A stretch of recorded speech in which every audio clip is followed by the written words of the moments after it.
Man, yo, deadass. Who needs a ban list when a single policy change can make a card unplayable?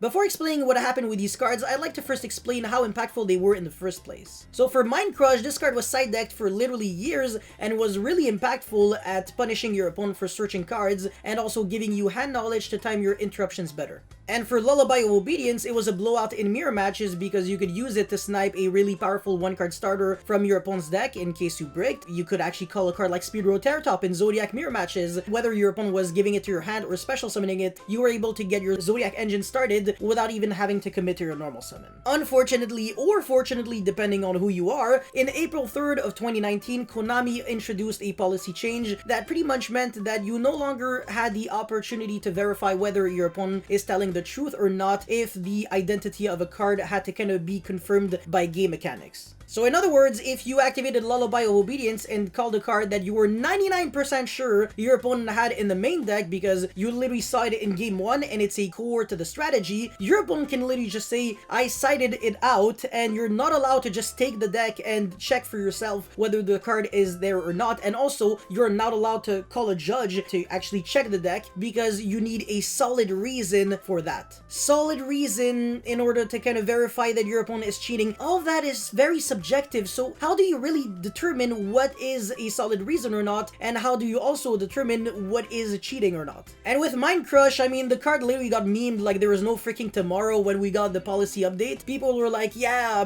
I call Salamangreat Gazelle, I don't have it, bro. Proceeds to activate Upstart Goblin, literally link off a Salamangreat monster, and then, oh, reveal Gazelle, wait, didn't you have it? Yeah, bro, I drew it off of Upstart. So the nerf is actually insane because not only are you forced to believe your opponent 100% of the time, so your opponent could easily be lying to you, but also you no longer have the hand knowledge, which was huge because with Mind Crush, if you had multiple copies of Mind Crush, you could actually Mind Crush your opponent once for the card that you knew your opponent had, such as, I don't know, Engage stacked by Shizuku, and then you look at the rest of the hand and you're like, ooh, you have a Ray? I don't want you to normal summon that Ray to get that Engage, so I'm just gonna call Mind Crush on Ray immediately. But unfortunately, with the new policy update, that is absolutely impossible. So obviously, you know that the Engage is gonna be there because of the Shizuku, but you cannot look at the rest of the hand, so your other Mind Crush is going to be activating in the total darkness. So at the end of the day, it's really up to you whether to decide if you want to play a card that kind of relies on your opponent telling the truth or not. I know a lot of people don't really trust humans on Earth. That's the case for a lot of people. Even if you choose to kind of trust people, just take into consideration the fact that Mind Crush still got worse by indirect game mechanics, since if you have multiple copies of it, you can no longer use the other copies right after using the first one with the hand knowledge that you officially weren't entitled to. But that's pretty much all I had to say for the Mind Crush and Lullaby of Obedience kind of rant. Let me know your guys' thoughts in the comment section below. Don't forget to like and subscribe. I'll see you guys very soon. Peace.